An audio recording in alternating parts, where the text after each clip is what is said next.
Fucking tired of being disappointed by men. I'm so fucking tired of getting hurt. I'm so fucking tired of men lying and then calling it honesty. I'm so tired of men pretending like they want to be in a relationship with you and literally both men and women do the same thing. I also really don't like when people say they're honest, but they're like massive liars. I just don't get it. I try my best actively not to lie. Obviously, it's impossible to never lie, but I try my best to lie as little as humanly possible. And I wish other people did the same. Relationship with you and literally pretend and tired of men pretending like they want to be in a relationship with you and literally pretend and act like they are in a relationship with you just for them to turn around weeks later and say they don't want a relationship with you. So what the fuck were you doing the entire time? Were we playing pretend? How old are we? I thought we stopped playing pretend when we turned like 9. Why are we still doing it? Why are you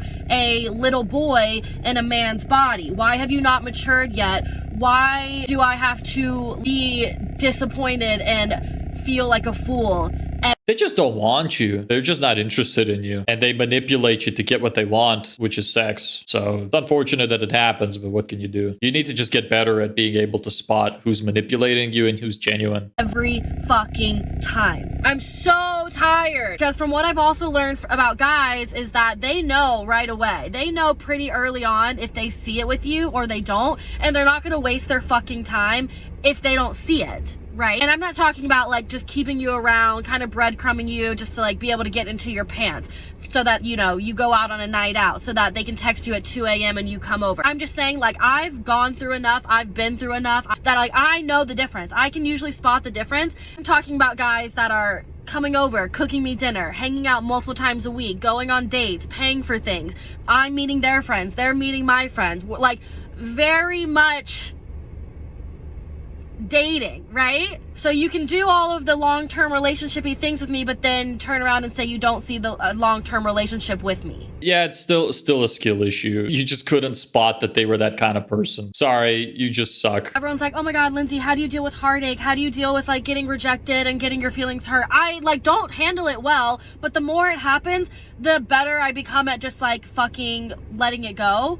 I used to always turn it around and be like, okay, well, what happened? And why me? And what did I do wrong? And why didn't he like me? Now, there's no rhyme or reason. I've literally learned that it is nothing to do with me. And that's not to say that's not necessarily true. It can very often be linked to something that you did that they don't like. Now, I'm not saying that's always the case. Sometimes there's just nothing you could have done. They lied to you. You tried to do whatever they wanted. You tried to compromise. You tried to be a perfect partner, as perfect as you could be anyway. And they still just leave you. And that happens. And that's just immaturity. But oftentimes it is that they just don't like certain things about you. And they have raised these problems to you. And you just simply didn't care or didn't notice that they were big problems. Again, not always. There are obviously people who are just immature. I hate when girls in their 20s are like, oh my god, glowing out is so... Oh my god, glowing out is so not classy. I hate that fucking voice every time, man. I hate it so much. I hate when girls in their 20s are like, oh my god, glowing out is so not classy. Getting drunk is literally absurd.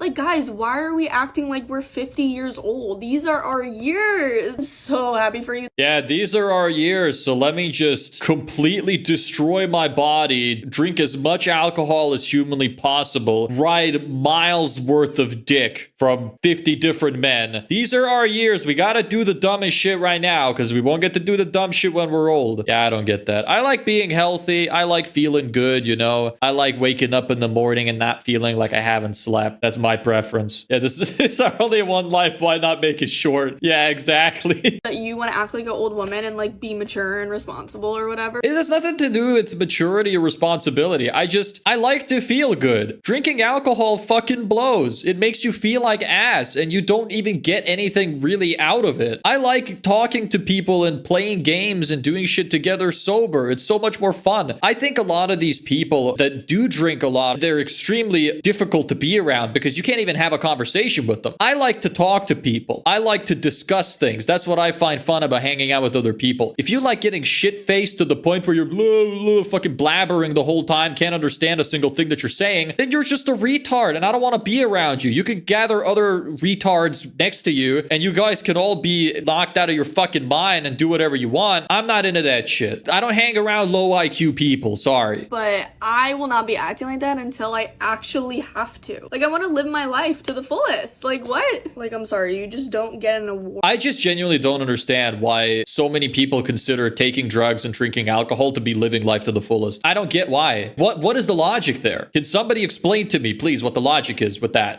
For like never going out and like also being at the club or being at a bar and just like acting miserable. It's low-key cringe. I'm sorry. The reason that I like going out is to Clubs are fucking boring. That's why. just dance, you know, maybe have a little dirty slutty, a martini, and just reject every man in sight. I feel like people, especially when they post on social media, they're always looking for like people to applaud them in the comments, being like, oh my god, like that's so great that you're staying in and you're not having fun and you're not enjoying your life and you're not having like crazy nights. Staying in and just hanging out with some friends at the park or something is a million times more fun than going to a bar or a club, in my opinion. The people who think this way are just miserable human beings. I don't want to be anywhere near them. Having like crazy nights. I feel like those are gonna be the nights that I tell my kids about. Yeah, the nights where you're getting railed by 5 dudes in the back alley. It's gonna be the story you tell your kids about. I believe you. Nowadays, with all these OnlyFans bitches having kids, you know, I'm not surprised. How randomly I just ended up at like an NFL player's house. Like, Oh, here we go. Look, you can't make this shit up. You cannot make this shit up. I literally predicted what she was gonna say. What a baller. I mean, but I get it. Everybody has different views of what fun is to them. But staying home and not shaking my ass while I'm in my prime does not sound fun to me. Bye. Well, look, there's always going to be the smart people and the ones that are fun to hang around with, and then there's always going to be the low IQ whores like you. The world needs to be balanced. It's okay. You can do whatever you want and let other people do whatever they want. And let's just keep up this constant war of us telling each other that we hate the other one's lifestyle. I like that. Creates some drama, makes it more fun. Next! Why do girls gotta be so jealous, envious, always in a competition with you? Always trying to one-up you, always trying to be better than you. Mind-blowing. Yeah, it is really funny how women pretend to be supportive of each other when they're actually trying to tear each other down. It's fascinating. It's such an interesting concept to me. There was something that I saw the other day where they were saying that men who are enemies get along better with each other than women who are teammates. I think that's hilarious. I know a girl like this, and it's really toxic. It's really weird. And I just don't understand it. Why is it so hard to find a girl's girl these days? Because you're a challenge to them, especially if you're attractive. If you're more attractive than them, they're going to hate you. They're going to try to tear you down. It's the same way, you know how you see those posts on social media where every single comment of the fat bitch in a bikini says, slay queen, you know, you look so beautiful, whatever. It's all a tactic. It's a tactic to make themselves feel better if they're fat. And it's a tactic to keep her down so that she has fewer dating possibilities, so that they have a better chance themselves. Someone who's your friend because they love you, because they care about you, they want to see you do good, they want to see you do better than them. That is a true friend, and someone that you're just comfortable with and comfortable around and can be yourself with. The girls these days, man. This is why men should have 2 wives, because that's the only situation in which 2 females can be friends with one another without there being any competition. As a girl in a healthy, loving relationship, I find it so hard to make friends with single girls because majority of the girls that are single usually hate men, which is like valid, sure, but they project their insecurities onto my relationship, which Yeah, they do that all the time. It's like when you're friends with single women, they will try their fucking hardest to break up your relationship. It's crazy. They'll either try to steal your boyfriend if they think that he's good, or they're gonna try to fuck up your relationship so that they feel better. Wild stuff. is so fucking annoying. I met this one girl, and after having told her that I've been in a long-term relationship of 4 years, she goes on to fucking tell me that my boyfriend is more likely to cheat on me now because he's more comfortable in the relationship. Like, whatever the fuck happened to, oh, that's so cute, are you guys gonna get married? Like, and then she goes on to trauma dump on me. Because they want you to be as miserable as them. They don't like that you're doing better than them. That's why. About her ex-boyfriend and how he cheated on her and all that. Whatever. But like, news fucking flash, not every single guy out there will cheat on you. And if it's not that, then it's the whole, oh, your boyfriend should be paying for every single thing that you do. Why are you paying for anything? Why are you paying for your own nails? He should be paying for your rent. And I find those girls even more annoying because I'm not expecting my boyfriend, who's literally only 25 years old, to be covering for everything.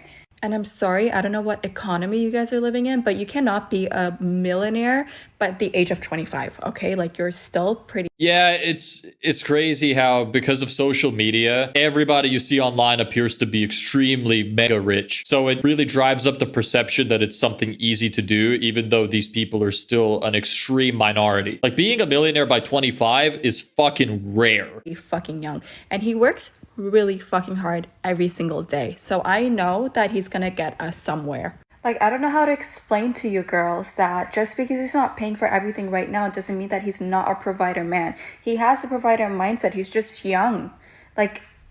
Like some of you girls seriously need to get a reality check. I'm so sorry, but you just get a fucking reality check. Super true. Super true. This was a good one too. Whenever a woman tells me that she's on her second marriage, I just want to know, why did you do that? Why did you do that? I currently am on my first, okay? But if this one dies, I will happily live out the rest of my days as a cat lady. I have no interest in doing this again, and it's not because I don't love my husband. I remember there's a TikTok somewhere on this app somewhere where this girl was like, hey, if you love your husband, if you're in a great marriage, but your husband dies, will you get married again? And the comment section was flooded. Flooded with women saying, nope, absolutely not, never doing this again. But my parents were both married 4 times. Both of them. 4 times. The thing is, love makes you stupid. So you might say that you'd never marry again, but there's a possibility you're going to meet a guy that you're going to really like. You're going to fall in love again, and it's going to make you stupid because that's how we bond. If people retained their mental capacity and their intelligence while they fell in love with somebody, nobody would ever be together. You got to be a little bit stupid.